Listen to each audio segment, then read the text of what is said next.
Hi friends, మీరు చూస్తున్నది ఈ వెంచర్ నూతనంగా వచ్చిందండి.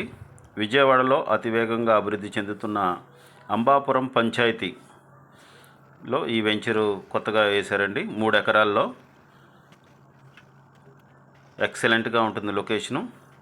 ఇళ్ళకి అతి దగ్గరగా 100 గజాల నుంచి 250 గజాల వరకు దీంట్లో ప్లాట్లు అవైలబుల్గా ఉన్నాయండి. కన్స్ట్రక్షన్ చేసుకోవచ్చు.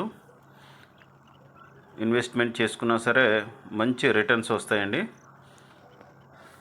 వెస్ట్ బైపాస్కి మరియు ఇన్నర్ రింగ్ రోడ్డుకి దగ్గరగా ఉంటుందండి. ఎక్సలెంట్ లొకేషన్ అండి. ఈ వెంచర్లో గజం 28,000 పెట్టారండి. కావలసిన వారు వెంటనే స్క్రీన్పై నెంబర్కు కాల్ చేయగలరు. Thank you.